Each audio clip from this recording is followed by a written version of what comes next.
In today's video, I'm coming back with another player comparison video. I haven't made one of these in a long time, but I've really wanted to make this one here between Karl and Bam Adebayo, two of the most elite centers in the NBA right now, both easily top 5 centers in the league right now, and obviously both of these guys have pretty much completely different play styles, different strengths and weaknesses, and it's a really interesting comparison to go through, and pretty much everyone has a different opinion on this comparison. And honestly, if I were to do a poll between Bam and Karl right now, it would probably end up somewhere around the 50-50 range. It's a very close comparison, and I've briefly talked about this comparison a lot of times on the channel as well, so some of you guys that consistently watch the channel might already know who I have in this comparison and who I think is slightly better. But in today's video, I'm gonna be going in depth just like I did with some of my other comparison videos that I made in the past. Be sure to check those out as well. The playlist will be in the top right hand corner right now of your screen. But basically in today's video, the format I'm going to be going through is determining who I think is the better scorer, going through some stats in the eye test, but the better playmaker, again going through stats in the eye test, and then finally defense, which is obviously very important for the center position as well. So let's get into it. Starting off with scoring, and Karl specifically has been one of the best scoring big men, honestly, that we've ever seen in the league so far. I mean, so far in his young career, doing historic things offensively for a center and using his unique play style to his advantage. When we talk about some stats from this season, putting up almost 25 points per game this season, 26.5 points per 75 possessions, and Cat also a lot of the time does a great job of doing things like running the pick and pop, popping onto the three-point line, shooting the three at a very consistent level, and sometimes he also creates his own shot as well, having 33% of the baskets that he scored this season being unassisted. He's very good in the post. He uses his size to his advantage, can score down low a lot, be a lob threat at times, score in the mid-range area, turn around in the post and shoot fadeaway jumpers, and like I mentioned, is very effective from 3, can obviously be a very good catch and shooter, very good in the pick and pop, and one of the best three-pointing centers in the league right now. Efficiency-wise, Karl almost had a 50-40-90 season this year, which is absolutely insane for a big man. Shooting nearly 49% from the field, almost 39% from 3, like I mentioned, doing a great job shooting the 3-ball consistently for a big man, and doing this also on almost 6.5 attempts per game, so high volume from 3. Also shooting about 86% from the free throw line, and overall a 61.5% true shooting, which is very good for someone that shoots a lot of threes as a big man like Karl and also a 55.5% effective field goal percentage, both of these being over average. So Cat's ability to be one of the best scoring big men in the NBA with his elite volume scoring and his elite efficiency on top of this, combined with his great shooting, obviously has to factor into this ranking a ton, and we do really have to realize just how special of a scorer Karl is at the center position. When we look at Bam Adebayo's scoring ability, obviously he's nothing special offensively when it comes to scoring, but still being pretty consistent this year, pretty much having a career year when it comes to scoring, putting up almost 19 points per game in the 2021 season, with almost 21.5 points per 75 possessions, and also he creates his own shot pretty much as Karl, if not a little bit more, having 34.2% of his baskets this season being unassisted.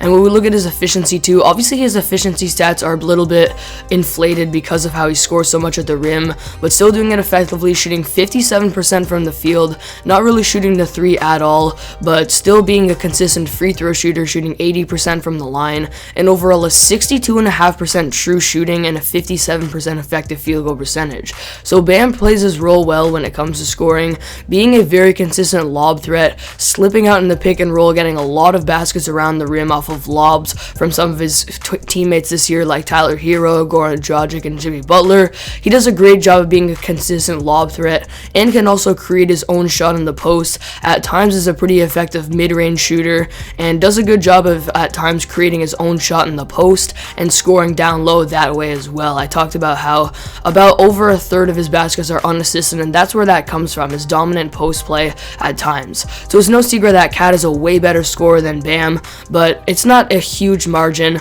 Bam can still hold his own when it comes to scoring offensively. Now let's talk about these guys' playmaking abilities, because both of these guys are really underrated playmakers and very good playmakers for the big man position. We look at Karl Anthony Towns this season putting up 4.5 assists per game, and this stat is low because his supporting cast is not good enough for him to get over 6 assists per game. I mean, if you're looking at him in Bam Adebayo's situation with a better supporting cast like this, he's probably averaging around 6 assists per game. A more accurate stat to look at here is how Karl Anthony Towns had a box creation this year of about 7.5, meaning he created about 7.5 open shots per game for his teammates, which is very good for a big man, and also a decent screener too, averaging 3.4 screen assists per game this season, which is top 25 in the NBA.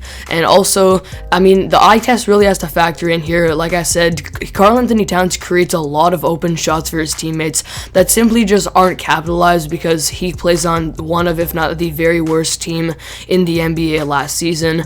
And you have to really watch games to see Karl Anthony Towns' full playmaking ability with his court vision, his passing ability, his gravity as well, and his screening ability at times. When we look at Bam Adebayo, he's probably as good, if not a slightly better playmaker than Karl Anthony Towns this season for Bam, averaging about 5.5 assists on a 6 box creation, so creating 6 open shots for his teammates per game.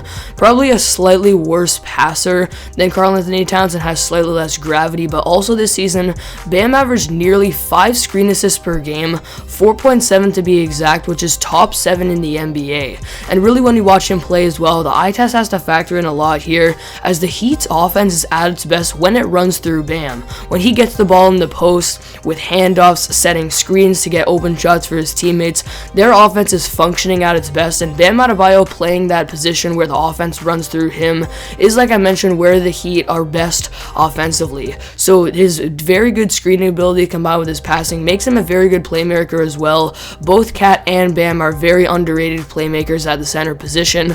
I'd say Bam is probably a slightly better playmaker in my opinion. So now we gotta talk about defense, and this might be the most important part of this debate. I mean, in general in basketball, offense is obviously more important than defense when we factor it into player rankings, but for the center position, you could actually argue that probably defense is as important as offense, and that is probably the criteria that I usually use for centers when it comes to ranking. So defense is pretty much as important as offense. So if one player is a lot better defensively, they are most likely going to be that better player unless the other player is way better offensively.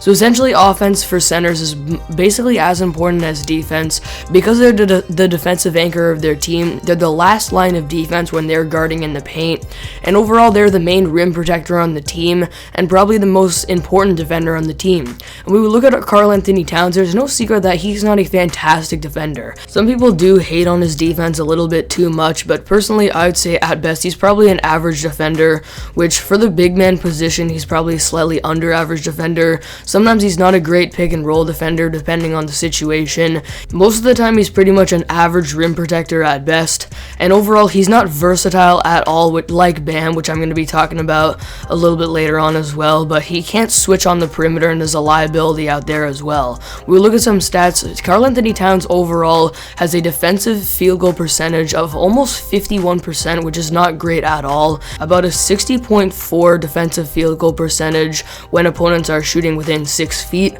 About a 57.2 defensive field goal percentage when opponents are shooting within 10 feet. And about a 41% defended field goal percentage when opponents are shooting from outside of 15 feet, which is not great at all. And I put on the screen too what these percentages are relative to the average in the NBA. So if you see a negative, that means the defensive player is holding their opponents to a below average percentage, but a plus means that opponents are shooting better than average against them in that area. So you can basically see from these stats that Karl Anthony Towns is not a great defender, especially when he switches onto the perimeter. And like I said, sometimes in the pick and roll he can be a decent defender, but overall interior defense for Cat is probably about average. And overall, we have to realize that Karl Anthony Towns is at best an average defender, and for a big man, the fact that he's not a great defender, this definitely has to factor into the ranking a lot. When we talk about Bam Adebayo, on the other hand, Bam is easily one of the top 5 best defensive players in the NBA right now, and this has to factor into the ranking a ton here. Defense, like I said, is the most important for centers in the NBA right now, and Bam not only is one of the best rim protectors and interior defenders in the NBA, but he's probably one of, if not the most versatile big men in the entire NBA. He can easily effectively guard everyone on the floor 1 through 5, point guard through center, and we've seen at times this season how Bam can even switch so much that he can guard some of the best and most potent scoring guards in the league, like Kyrie Irving, for example. I remember watching this one Heat versus Nets game in the regular season this year where Bam switched on to Kyrie a ton and made it absolute hell for him. And overall this season, Bam has a defensive field goal percentage of about 44%, which is absolutely insane for a big man, and overall holds opponents to only 58% when shooting within 6 feet, about 53.5% when shooting from within 10 feet, and about 36.7% when opponents are shooting from outside 15 feet. All of these are well under average, especially for the center position, and Bam has just done a fantastic job this season, proving that in the future he's probably going to win a Defensive Player of the Year in his career, and how he's easily a top 5, if not top 3 defender in the NBA right now. His amazing interior defense, combined with the fact that he's the most versatile defensive big man in the NBA, has to factor into this comparison a lot. So it's time to answer the question, who's the better player between Karl Anthony Towns and Bam Adebayo? And to be honest, this is the first time in a comparison video where I legitimately do not really have a decision. I mean, personally, if I had to choose, I would choose Bam Adebayo, because like I said, defense is the most important aspect of the game at the center position right now in the NBA, and the defensive gap between Bam Adebayo and Karl Anthony Towns is huge, a top 5 defender compared to an average defender. But when you look at that offensive gap as well, Karl Anthony Towns is a lot better offensively than Bam Adebayo. They're both pretty good playmakers, but scoring wise, Cat is much better, and really it just comes down to your values. I mean, if you value offense a little bit more than defense at the center position, you're probably going to end up going with Karl Anthony Towns, but if they're equal, you're probably going to end up going with Bam Adebayo.